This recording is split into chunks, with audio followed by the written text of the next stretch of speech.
Shalom et salut à tout le monde, bienvenue encore et merci à tous ceux qui nous suivent depuis le début, depuis le lundi.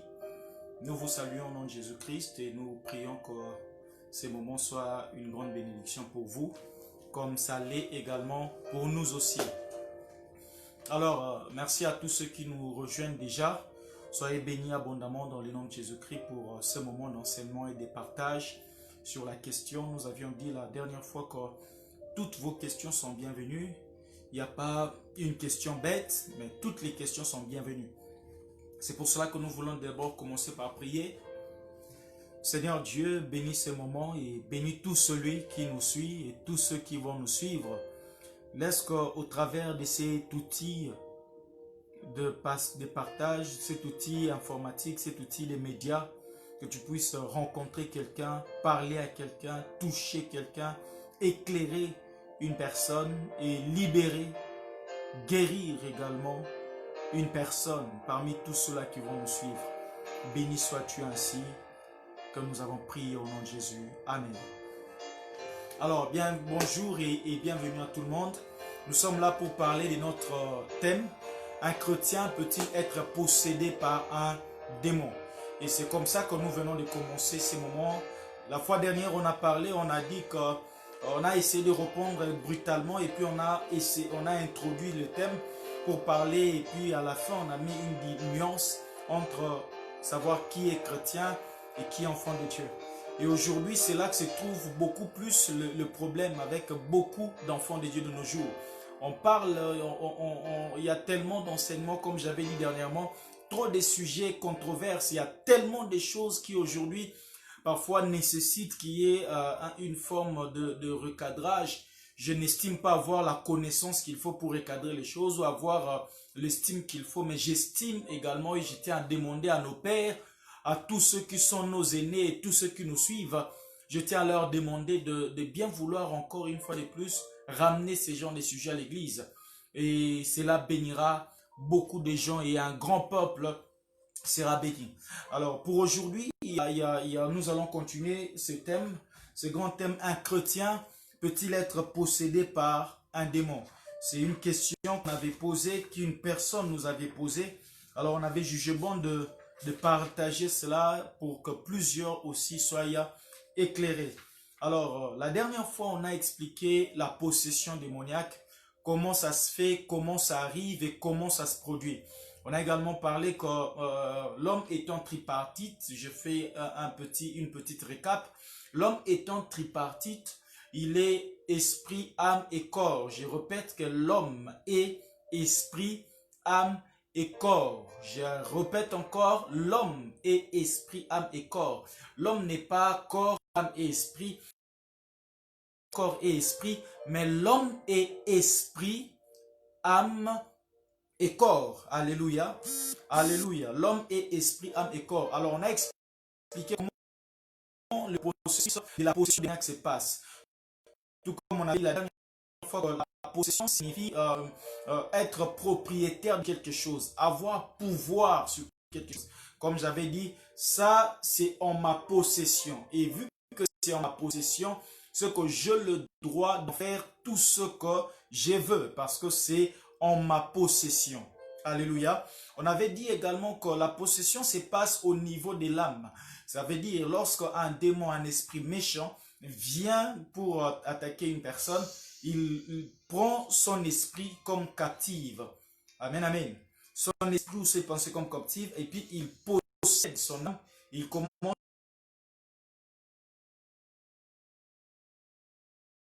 personnes qui vivent de cette manière-là où ils sont possédés par des démons.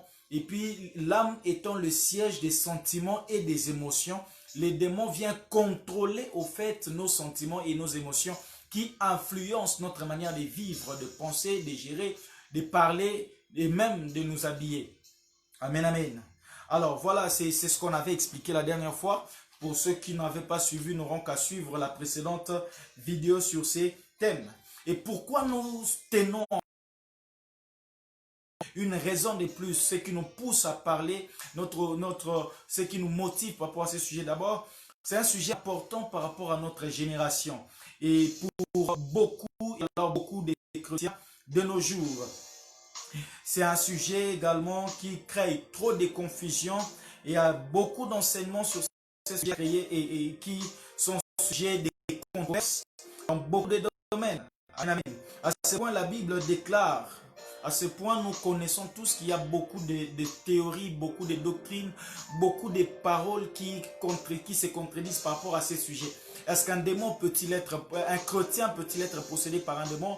Oui ou non? Il y a tellement beaucoup de choses. D'autres personnes sont d'accord qu'un chrétien peut être possédé par un démon. D'autre part, les autres ne sont pas d'accord qu'un chrétien peut être possédé par un démon. Alors nous aujourd'hui nous allons parler par rapport à la Bible. Que dit la Bible sur ces points? Que dit la Bible si ta vie, toi qui es en train de me suivre, chrétien, si réellement tu peux être possédé ou pas? Amen, amen. Alors voyons ensemble. Et pourtant dans Romains chapitre 8, le verset 1er, c'est un passage que beaucoup de gens connaissent. Dans ce texte, on nous parle de, il est écrit, il n'y a donc maintenant aucune condamnation pour tous ceux qui sont en Jésus-Christ. Il n'y a maintenant aucune condamnation pour tous ceux qui sont en Jésus-Christ. Amen, amen. Souvenez-vous, dans mon premier enseignement en live sur Facebook, concernant sur les thèmes de la délivrance, j'avais expliqué quelques vérités là-dessus. Mais aujourd'hui, je veux un peu y revenir pour nous permettre de comprendre en fait la pensée par rapport au deuxième jour de cet enseignement. Alors, plus de condamnation pour tous ceux qui sont en Jésus-Christ. N'est-ce pas? Nous sommes d'accord avec moi? Tu es d'accord avec moi? Si tu es d'accord, fais juste un hello, parce que j'aimerais savoir si tu es là en train de me suivre. Car la Bible dit qu'il n'y a plus de condamnation pour tous ceux qui sont en Jésus-Christ. Et ma prière et mon vœu ce soir, cette nuit, alors que tu es en train de m'écouter, que cela soit ainsi dans ta vie, dans le nom de Jésus-Christ. Qu'il n'y ait aucune condamnation dans ta vie. Qu'il n'y ait aucune condamnation qui tienne dans ta vie, et cela dans le nom de Jésus-Christ. Alors, comment cela se passe? Romains 8, 2, il est écrit que la loi de l'esprit de vie en Jésus m'a affranchi la loi du péché et de la mort. Souvenez-vous, j'avais dit que ce qui a amené Christ sur la terre, ce qui a fait que Christ vienne sur terre, c'était pour résoudre les problèmes du péché. Ça veut dire Christ était venu sur terre afin de payer la dette du péché. Amen, amen. Amen, amen. Alors, Christ est la seule personne à avoir rempli toutes les exigences de la loi. Et c'est pour cela qu'il était venu. Et permettez-moi d'ouvrir cette parenthèse pour nous dire quelque chose. Retenons ceci. Christ n'est pas venu sur terre d'abord pour que nous puissions avoir des belles voitures. Christ n'est pas venu, Christ n'est pas mort sur la croix pour faire de nous des millionnaires. On sera des millionnaires, on touchera beaucoup d'argent, on sera des hommes d'affaires. Mais la mort de Jésus-Christ à la croix n'était pas pour que nous puissions avoir des jets privés. J'insiste que ce sont des choses qu'on aura et que l'on doit avoir. Mais on ne peut pas coller cela à la mission de Jésus. C'est trop peu pour identifier, pour mort, Christ est mort. Et je dois être riche parce que Christ est mort. Non, c'est trop peu. C'est diminuer en fait la valeur de l'œuvre de la croix. Alléluia. C'est encore trop peu pour dire que non, Christ est mort et que moi maintenant je dois me marier parce que Christ est mort à la croix. Non, c'est diminuer en fait l'œuvre de la croix. La mort de Christ va au-delà de ce que nous pouvons recevoir matériellement. La mort de Jésus, la mort et la résurrection de Christ touchent bien plus au-delà de l'argent, au-delà du mariage, de la maternité, des voyages. Christ est mort bien plus. Pour bien plus que le simple fait d'avoir des histoires matérielles. Alléluia. Alléluia. Alors, souvenez-vous qu'on avait dit que Christ est mort. Il est mort pour résoudre les problèmes du péché. Amen, amen. Les problèmes du péché. Lorsqu'il nous a déclaré qu'il nous a rachetés par son sang. Nous avions été rachetés. On a été rachetés. Alléluia.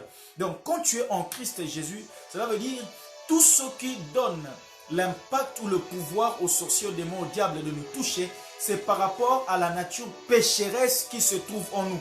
Cette nature que nous avons héritée depuis le premier homme, Adam. Et c'est à cause de cela qui fait qu'une personne qui soit en dehors de Jésus soit habitée ou possédée par les démons. Alors, remarquez que lorsque l'apôtre dit qu'il n'y a donc maintenant aucune condamnation pour tous ceux qui sont en Jésus-Christ, cela revient à dire ceci. Cela revient à dire qu'on ne peut plus être condamné tant que nous sommes identifiés à la mort, à la résurrection de Jésus. On ne peut plus être condamnable, on ne peut plus être possédé, on ne peut plus être sous un joug quelconque qui peut nous dominer ou nous rendre, nous faire de nous des proies de l'ennemi. Amen, amen. Alors, je reviens encore pour nous expliquer ces passages parce que toute la vérité repose là avant que je n'avance. Et quand on dit que Christ, il n'y a plus de condamnation, plus du tout. Et là où tu es, je montre, tu le déclares. Je ne suis condamnable en rien car toutes les exigences ont été accomplies par Christ Jésus.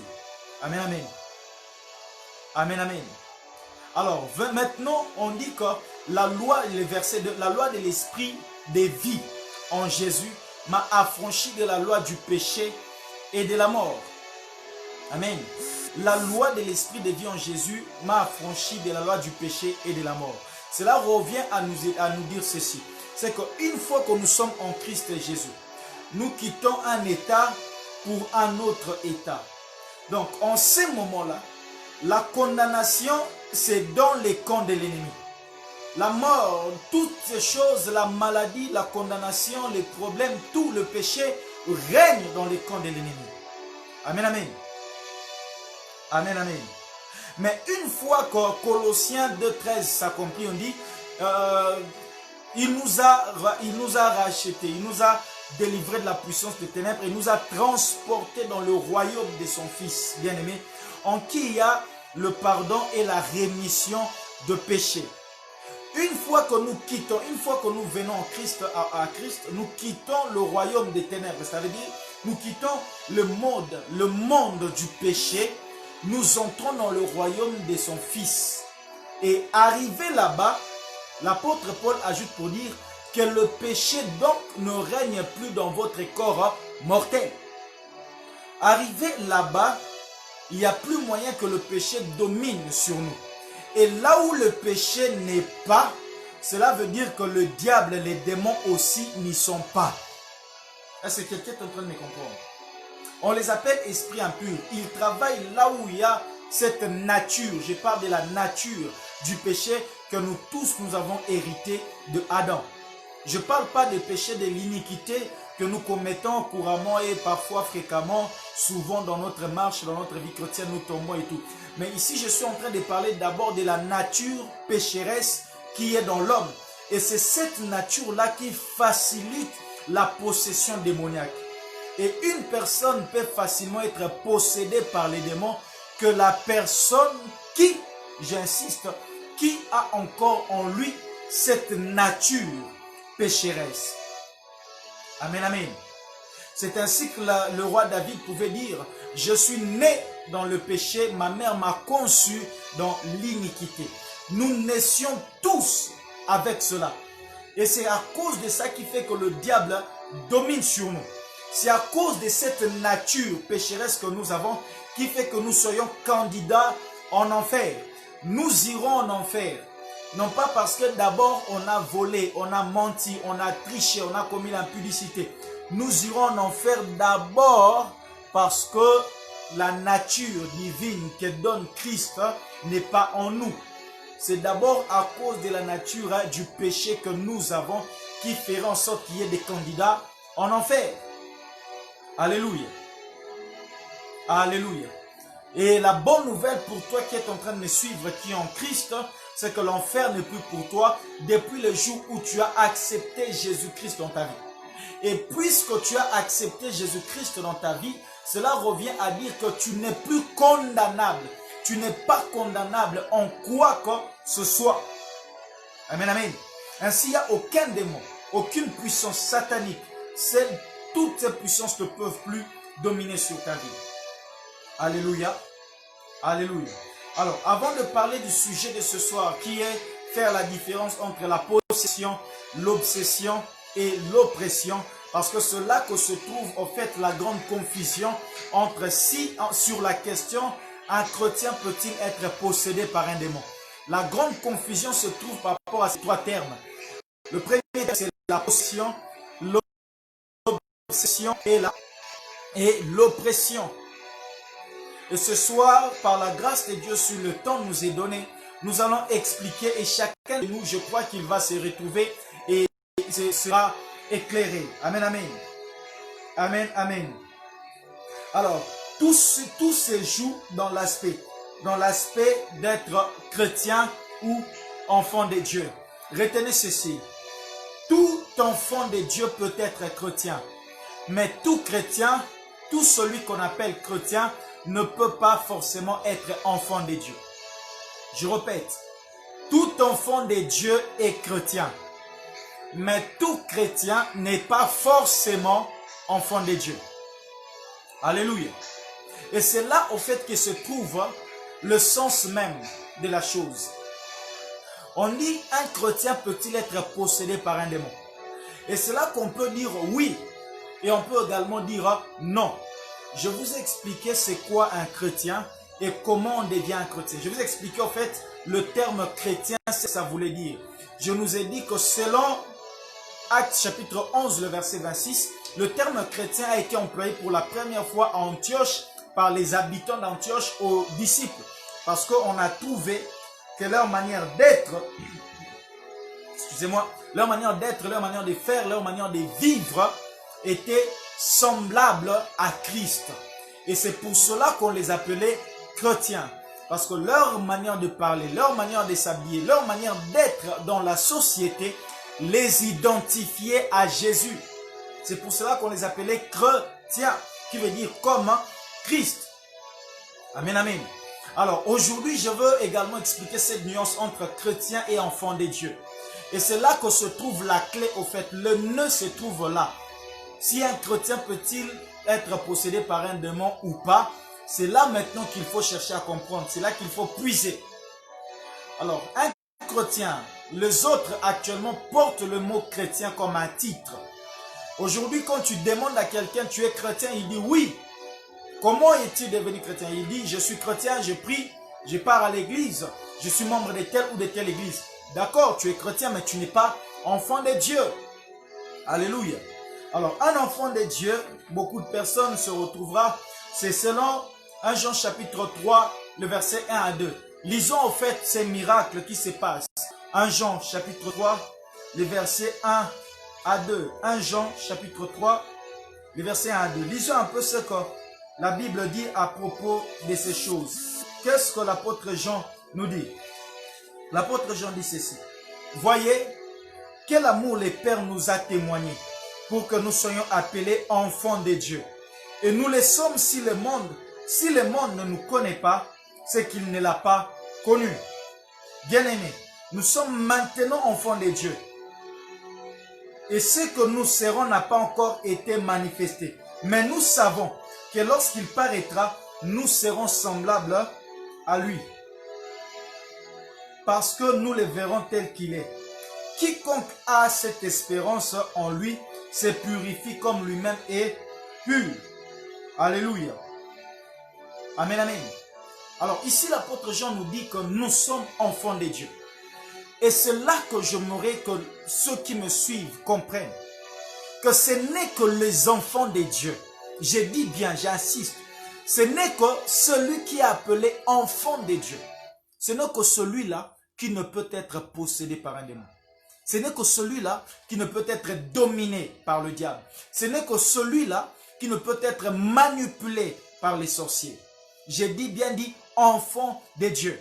Et c'est là que je veux que nous puissions comprendre par rapport à un chrétien et un enfant de Dieu. Aujourd'hui, on a beaucoup de chrétiens, mais on a peu des enfants de Dieu. Alléluia. Aujourd'hui, on a beaucoup de chrétiens, mais on a peu des enfants de Dieu. Et ma prière est que tout le monde qui me suit et que le monde entier soit constitué en grande partie, oui, et pourquoi pas toute la terre soit constituée des enfants de Dieu et non pas seulement des chrétiens. Amen, amen. Amen, amen. J'insiste, tu peux être chrétien, mais pas forcément un enfant de Dieu. On devient enfant de Dieu et on porte le titre de chrétien. Est-ce que quelqu'un me comprend? Le mot chrétien peut être comme un titre que quelqu'un porte. Parce que ça m'identifie au Christ. Alléluia. Amen, amen. Alors, comment devenir réellement enfant de Dieu? Une question qui parfois trouble. Est-ce par le simple fait de prier? Est-ce par le simple fait de jeûner? Est-ce par le simple fait d'assister au programme d'une église? Non, bien-aimé. On devient enfant de Dieu selon Jean 1,12. Il est écrit, à tous ceux qui l'ont reçu, à ceux qui croient en son nom, il leur a donné le pouvoir de devenir enfants de Dieu. On dit recevoir et croire. Deux choses essentielles, deux choses qui déterminent que si on est enfant de Dieu. Et je répète que ce n'est qu'un véritable enfant de Dieu que le diable ni les sorciers ne peut toucher. Amen, amen. Je répète, ce n'est qu'un véritable enfant de Dieu que le diable ne peut pas toucher. Celui-là, il peut être touché. Pourquoi? Parce qu'il est enfant de Dieu. Jésus-Christ a dit, personne n'a le pouvoir de prendre celui que le Père tient entre ses mains. Personne sur la terre. Personne. Alors, remarquez avec moi ce qui se passe. Il se passe qu'un chrétien, un enfant de Dieu, est celui qui est né de Dieu. Jean 3, il est écrit, ceux qui sont nés de la chair. Celui qui est né de la chair est chair, et celui qui est né de l'esprit est esprit. Alléluia. Un jour, j'avais parlé de ça, j'avais dit ceci. Moi, je suis né de Dieu. Je suis esprit. Alléluia. Sikoyo, quand on dit que les démons ont envoyé un blocage, comment un esprit peut être bloqué? Est-ce que quelqu'un comprend cela? Tout se résume par rapport à notre nature. Tout se résume au niveau de notre nature d'enfant de Dieu. Celui qui est né de l'esprit ne peut pas être bloqué par un sorcier ou par un démon. Parce qu'il a la nature de l'esprit en lui. Celui qui est né de l'esprit ne peut pas être esclave d'un péché quelconque. Parce que la nature de l'esprit, la nature de Dieu en lui produit les semences de la sainteté. Celui qui est né de l'esprit ne peut pas être sous un joug quelconque d'un péché qui traîne pour passer, pour quitter sa vie. Pourquoi? Jean 1, Jean 3, le verset 9 dit ceci. Celui qui est né de Dieu ne pratique pas les péchés, car la sémence de Dieu est en lui. Et souvenez-vous que je vous ai dit, ce qui donne la force au diable et aux démons dans nos vies, c'est la nature du péché qui est en nous. Et lorsque nous naissions de Dieu, cette nature du péché est détruite à cause de la sémence de Dieu qui vient en nous. Alléluia. Hey. Est-ce que quelqu'un me comprend? Et cette nature de Dieu vient comme une sémence en nous, ça détruit la nature du péché. Une fois que la nature du péché est détruite en nous, c'est à ce moment-là que nous avons la capacité de nous accaparer de toutes les promesses de Dieu. C'est à ce moment-là que l'on peut dire, tout ce que je lierai sur la terre sera lié dans le ciel. C'est à ce moment-là que l'on peut dire, ils me feront la guerre, mais ils ne me vaincront pas. S'il n'y a pas la nature de Dieu, ils vont te faire la guerre et vaincre. Mais tant que tu seras enfant de Dieu, je parle d'un véritable enfant de Dieu, celui qui croit en la mort et en la résurrection de Christ Jésus, celui qui croit et confesse de sa bouche que Christ est mort et que Dieu l'a ressuscité des morts, celui-là devient enfant de Dieu. Et celui-là, quand il devient enfant de Dieu, Dieu vient établir son Kijé dans sa vie. Dieu vient établir son royaume dans sa vie. Et écoutez-moi très bien, dans une nation, dans un royaume, deux rois ne peuvent pas régner dans un même royaume. Deux rois ne peuvent pas régner sur un même territoire. Ce qui fait que le jour où tu crois au Seigneur Jésus-Christ comme Seigneur Sauveur et que tu l'acceptes, il amène en toi un royaume, il amène en toi son gouvernement et il chasse automatiquement tout autre règne qui n'est pas son règne dans sa vie. Alléluia. Et c'est à ce moment-là que je disais que Christ est venu pour libérer les captifs. Il vient nous libérer d'abord. Il vient changer notre nature, nous donne la nature de Dieu, la nature divine en nous. Et deuxièmement, il vient imposer son règne dans nos vies. C'est pour cela que dans le Notre Père, il a dit ceci. Lorsque vous priez, dites, notre Père qui es aux cieux, que ton nom soit sanctifié, que ton règne vienne, sur la terre, soit faite sur terre comme elle est au ciel. Cela veut dire ceci. Une fois que toi et moi sommes enfants de Dieu, je ne parle pas des chrétiens parce que la fois dernière, j'avais expliqué qui est un chrétien et d'où est le terme chrétien, mais je parle des enfants de Dieu. Et ce n'est qu'un enfant de Dieu, un véritable enfant de Dieu qui peut s'appeler chrétien et s'identifier réellement à Christ. Je parle d'un véritable enfant de Dieu. Celui qui est né de l'esprit et celui qui est né d'eau et de l'esprit. Selon Jean chapitre 3. Alléluia. Une fois que l'on a cette nature, la Bible déclare que ton règne vienne. Frères et sœurs, là où le règne de Dieu est établi, ne rivalise pas le règne de Dieu avec le règne de la sorcellerie. Ne rivalise pas le règne de Dieu avec le règne des démons. Ne rivalise pas le règne de Dieu avec le règne de la maladie. Alléluia.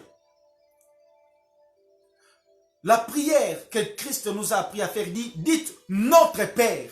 Il n'a pas dit dites notre Dieu. Non, il dit notre Père. Parce que si on dit notre Dieu est Dieu, que ce soit pour les païens, que ce soit pour les chrétiens, que ce soit pour les sorciers, parce que celui qui les a tous créés.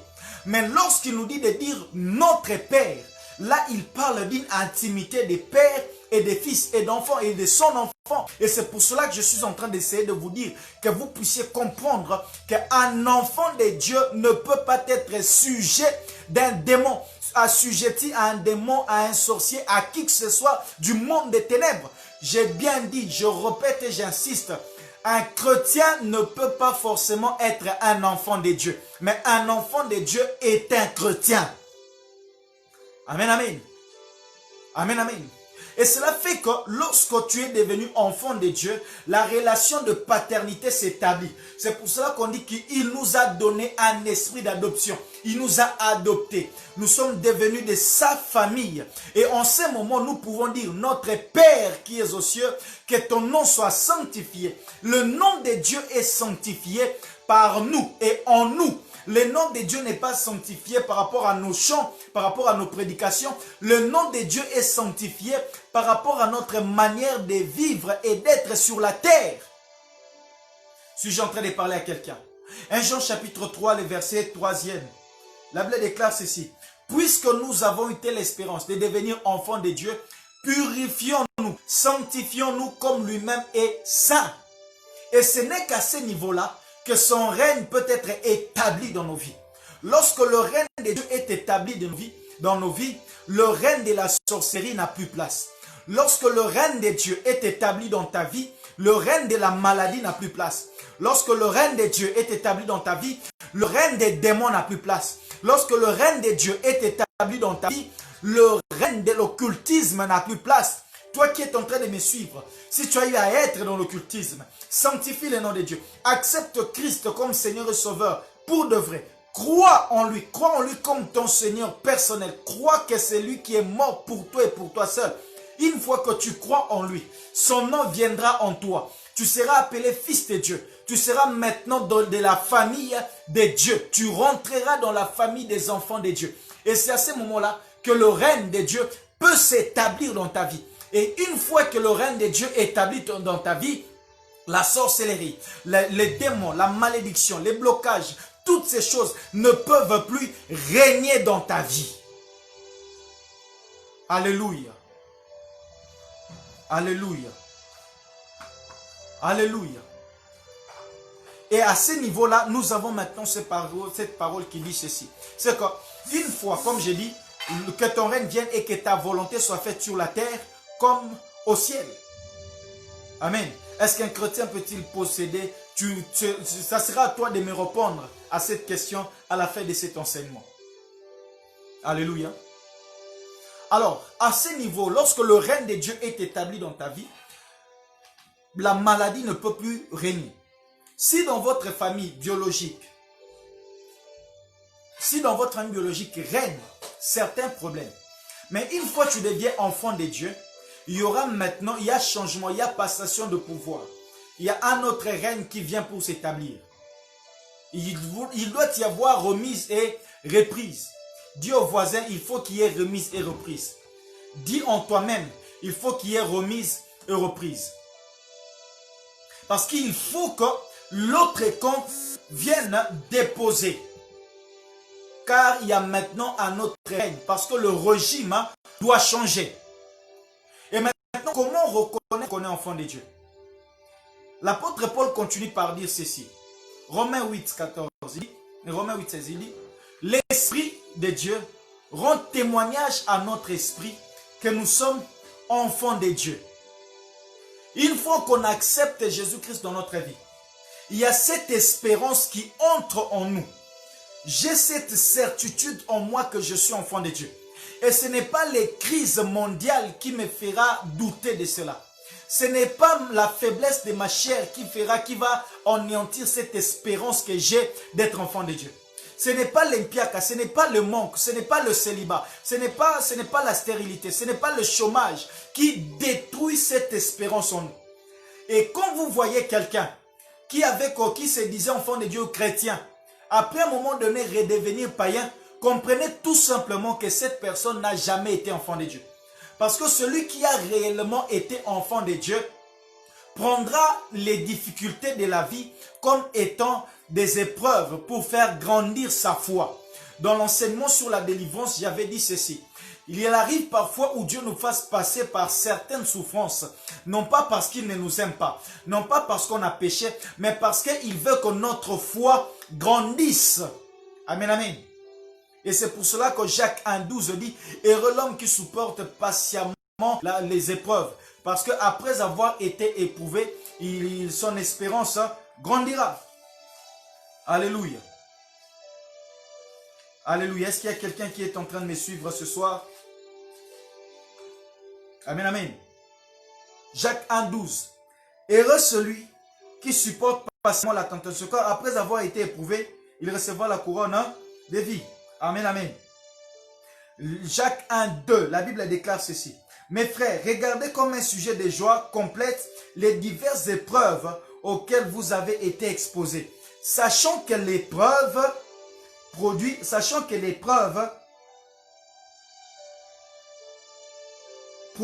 la patience.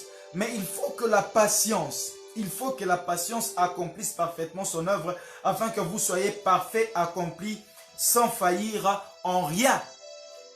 Et c'est comme ça qu'il y a certaines difficultés dans la vie. Amen, amen. Mais ici, je parle d'une possession. Et quand on est enfant de Dieu, on va commencer. Quand on est enfant de Dieu, notre manière de voir les choses changera. On aura ce témoignage interne en nous que nous sommes enfants de Dieu. Et une fois enfant de Dieu, ça veut dire que la nature pécheresse de notre chair est détruite. Alléluia. Et une fois que cela est détruit, vient alors s'établir la nature divine. Puisque toi et moi, maintenant à ce niveau, il est écrit, en réalité dans l'homme, c'est l'esprit, le souffle du Tout-Puissant. En réalité, en toi, c'est l'esprit. Alors, maintenant, j'aimerais te poser une question. Dis à un homme d'arrêter un esprit. As-tu déjà vu quelqu'un bloquer un esprit? As-tu déjà vu quelqu'un bloquer le passage à un esprit? Toi, tu es un esprit. Cela veut dire que les blocages ne peuvent pas avoir lieu dans ta vie. Alléluia. Tu es un esprit. J'aimerais dire à quelqu'un, Bakanga esprit ton dimabango. Et mieux encore, en ce moment-là, la nature divine vient en toi. Ce qui veut dire que désormais, la divinité habite en toi. Yebisa ndoki aloka nzambe tondi maye.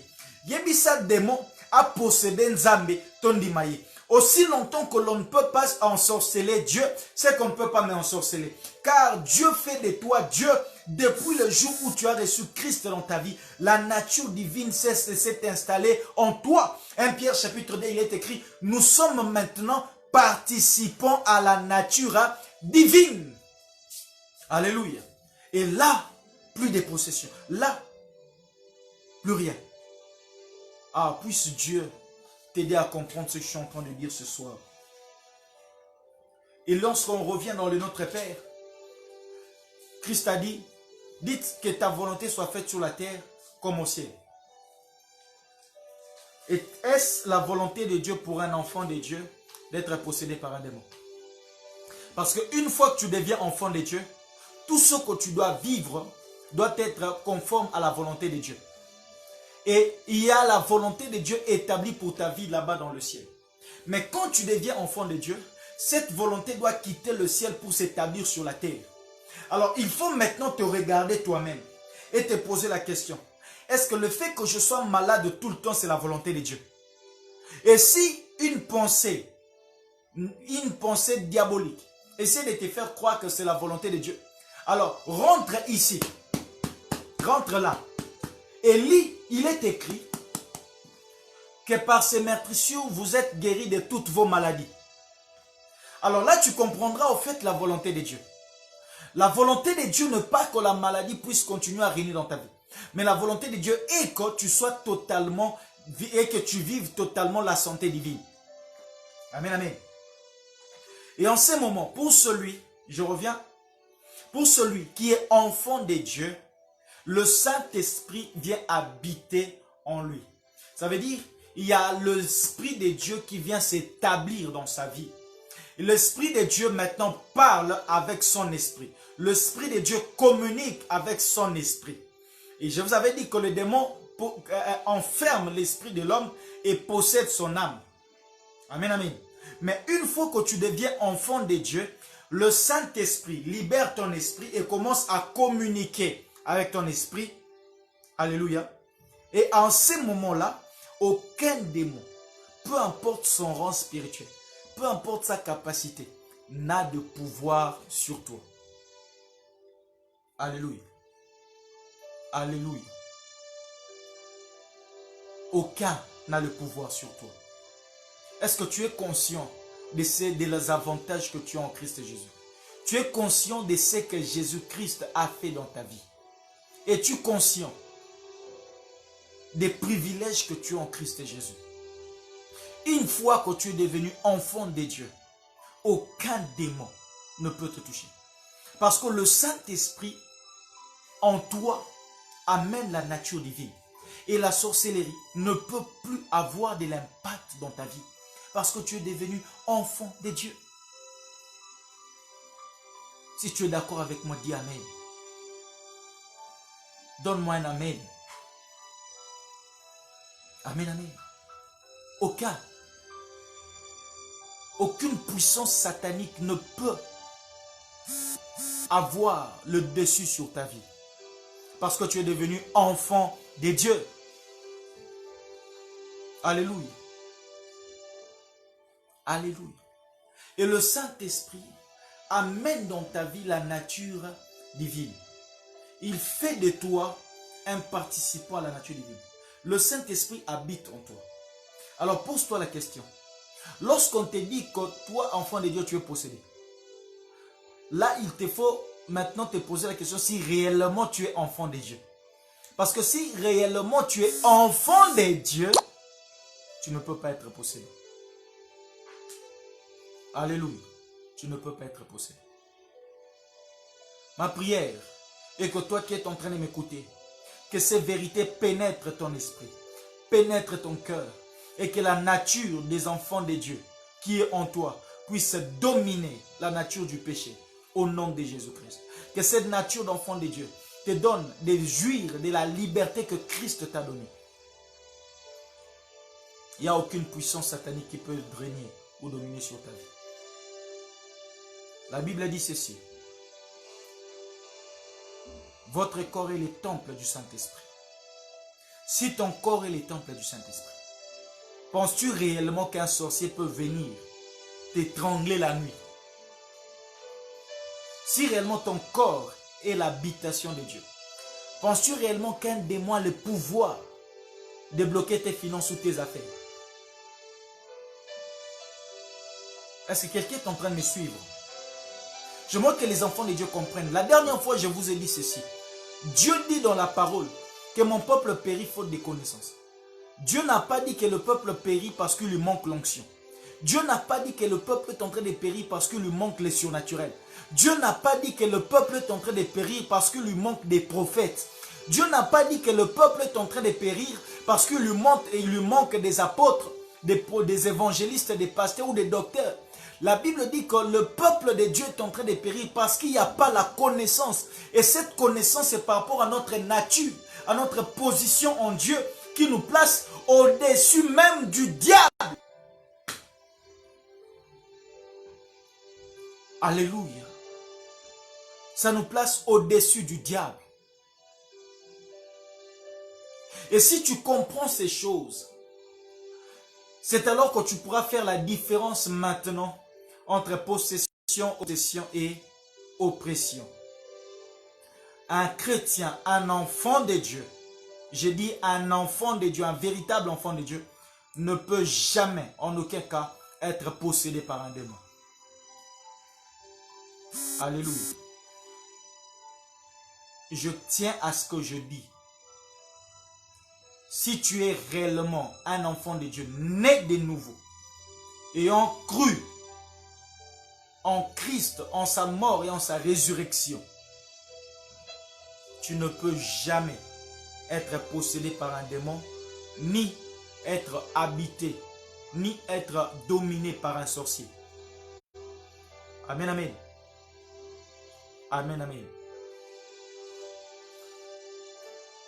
Maintenant, quand j'ai dit, lorsque tu comprends ces choses, tu peux alors faire la différence entre ces choses.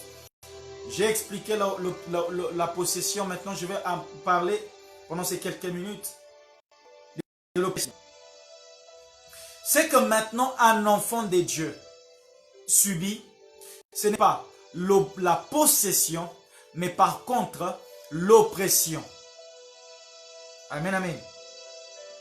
Je répète, c'est que enfant de Dieu subit, ce n'est pas possession, mais oppression.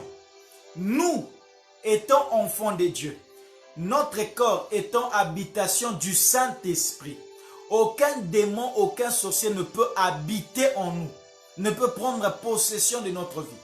Mais alors, ils peuvent nous oppresser. Alléluia.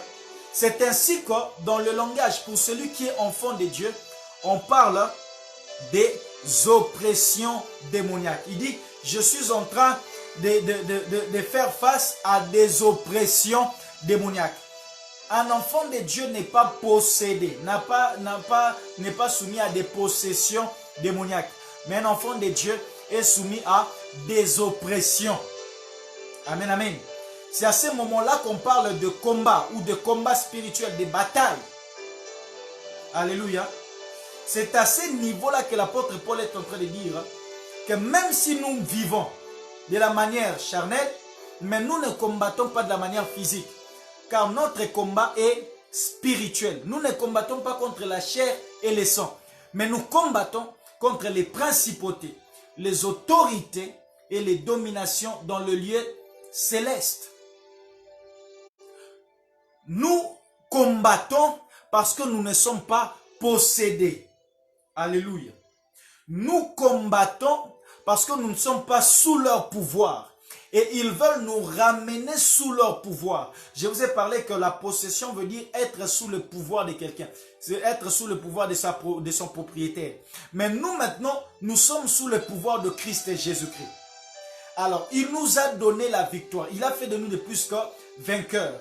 Et c'est pour cela que je vous ai dit que le diable règne et domine sur les ignorants, sur celui qui ignore. Parce que celui qui sait qu'il est plus qu'un vainqueur, il ne peut pas facilement céder à ce qu'on dit, oh non, tu as une possession dans votre famille. Non, frères et sœurs.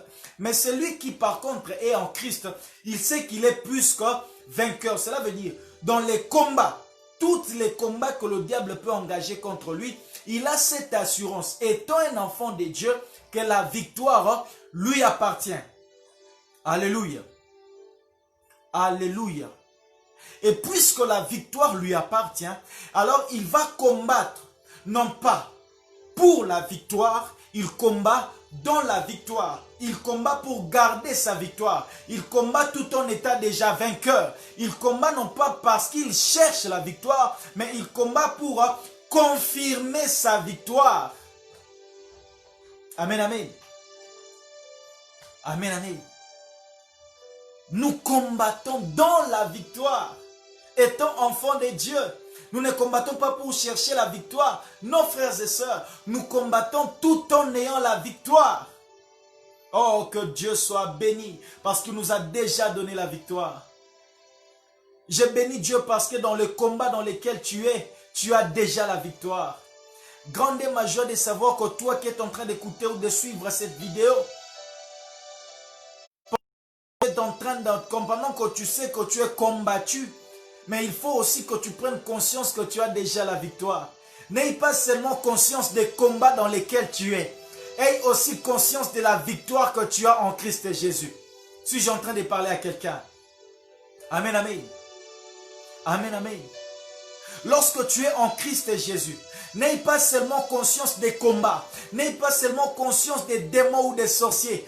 Prends aussi conscience de la victoire que tu as en Jésus. Amen, amen. Il n'y a pas que les attaques démoniaques, il n'y a pas que les attaques sataniques, il n'y a pas que les malédictions familiales. Il y a Jésus-Christ. Il a fait de nous de plus que vainqueurs. L'apôtre Paul dit que nous sommes opprimés de toutes les parts, mais jamais, jamais vaincus. Est-ce que quelqu'un comprend cela? Jamais vaincu. Toujours combattu, mais jamais vaincu. Tu seras combattu, Dieu le sait. Et c'est pour cela même, pour te rassurer, il a dit ceci. Voici, je vous donne le pouvoir de marcher sur les serpents, les scorpions et sur toute la puissance de l'ennemi. Dieu sait qu'un enfant de Dieu ne peut pas être possédé. Et tu dois le savoir que si longtemps que tu seras appelé enfant de Dieu, tu ne peux être possédé. Tu ne peux pas être sujet d'une possession. Mais par contre, tu peux être oppressé par les démons. Alléluia. Et par rapport à l'oppression démoniaque, c'est là que Dieu nous rassure déjà la victoire avant les combats. Est-ce que quelqu'un est en train de me comprendre? Nous, notre combat n'est pas pour que nous cherchions la victoire. Nous sommes en train de combattre tout en ayant déjà la victoire. Tu es victorieux. Tu es déjà vainqueur. Face à ces combats, Dieu t'a déjà donné la victoire. Nous, on parle des combats. Pourquoi nous combattons? Parce que nous ne sommes pas possédés. Ceux-là qui sont possédés, ils sont déjà sous la domination de l'ennemi. Le diable ne les combattra pas. C'est comme ça qu'il y a beaucoup d'enfants de Dieu qui me posent parfois des questions. Mais prophète, comment se fait-il qu'une fois quand je commence à prier, je reçois des combats, je reçois des attaques? Je lui ai dit, mais c'est normal, parce que tu n'es pas possédé, parce que tu n'es pas possédé, parce que tu n'es pas sous leur pouvoir. Tu es en dehors de leur territoire, tu es en dehors. Et eux, ils sont en train de chercher de te ramener là-bas. C'est pour cela que tu es combattu. C'est pour cela que tu es poursuivi. C'est pour cela que tu es contrôlé. Mais gloire soit rendue à Dieu. Car en Christ Jésus-Christ, nous avons déjà la victoire. Nous combattons non pas pour la victoire, mais nous combattons dans la victoire. Laisse que la victoire de la croix puisse être ta part désormais au nom de Jésus-Christ. Laisse qu'à partir de cette nuit, que tu puisses vivre la victoire de Jésus. Alléluia. Je suis venu dire à quelqu'un ce soir, il n'y a pas que les maris de nuit, il n'y a pas que les femmes de nuit. Je suis venu dire à quelqu'un, il n'y a pas que la malédiction familiale, il n'y a pas que les blocages, il n'y a pas que les démons. Il y a aussi la victoire en Jésus-Christ.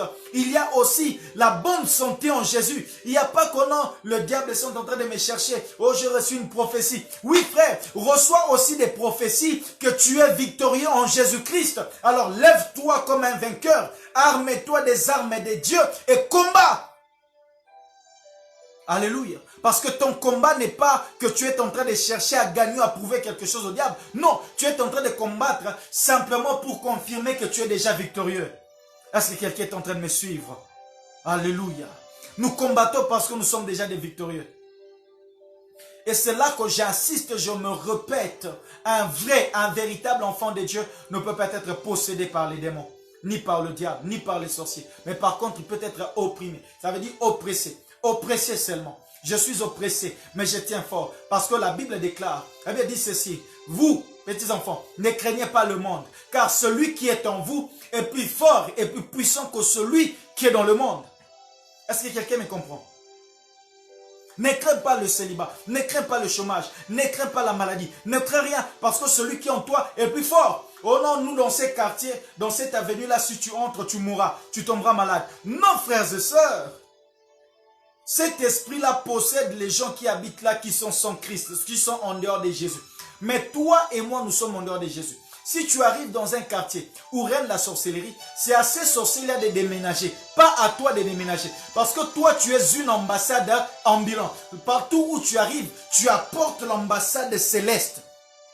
Alléluia. Ce qui fait que si j'habite cette maison, j'amène le règne de Dieu dans cette maison.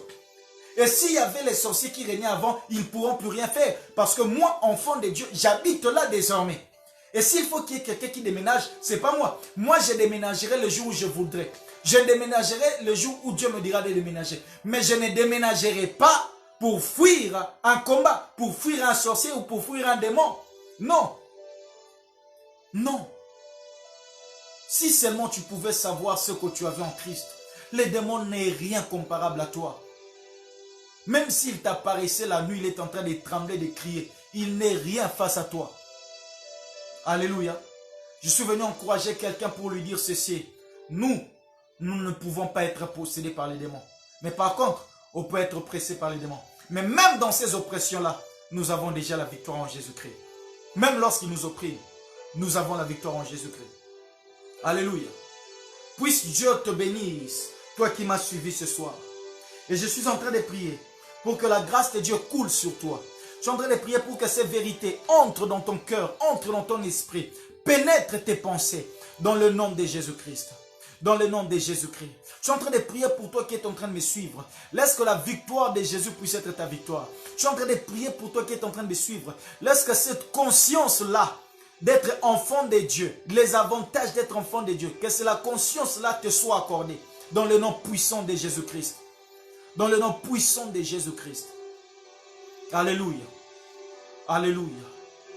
Jesus. Que Dieu te bénisse, toi qui es en train de me suivre. J'avais dit la dernière fois que Dieu m'avait donné une vision où je voyais le toit d'une maison partir. Le Seigneur me dit, je suis en train d'ouvrir les têtes de mes enfants afin de leur donner la connaissance de la vérité qui les rendra libres. Puisqu'il est écrit, vous connaîtrez la vérité vous affranchira. Et ce n'est que par la connaissance. Vous savez, toutes les libérations, toutes les libérations, nous ne l'obtenons pas. Toutes les victoires, nous ne l'obtenons pas seulement par la bataille ou par la force, mais d'autres, juste par la connaissance de certaines vérités. Que le Seigneur te bénisse, toi qui es en train de me suivre. Rendez-vous prochainement. Nous allons parler de l'obsession et continuer sur les oppressions. Il est temps que Dieu nous bénisse. C'était le prophète Amani Nabi. Un grand merci à tous ceux-là qui nous soutiennent. Un grand merci à tout le monde. À l'équipe des ouvriers de la dernière heure, ODH. Et un grand merci à ma femme qui est toujours là à mes côtés pour me soutenir dans ce que nous sommes en train de faire. Notre objectif, c'est qu'un plus grand nombre vive réellement la vie que Christ, la liberté que Christ leur a accordée. Dans le nom de Jésus-Christ. Rendez-vous vendredi. Nous sommes là chaque lundi, mercredi et vendredi. Que Dieu vous bénisse. Partagez et invitez beaucoup de personnes parce que nous clôturons ces thèmes le vendredi. Et c'est là que nous allons faire le résumé de tout, mais beaucoup plus parler des obsessions et prier pour que les obsessions et les oppressions finissent dans ta vie et dans la vie de tous les bien-aimés qui nous suivront. Alléluia. Que le Seigneur nous bénisse. Bonne soirée à tous. Bonjour à tous et à la prochaine.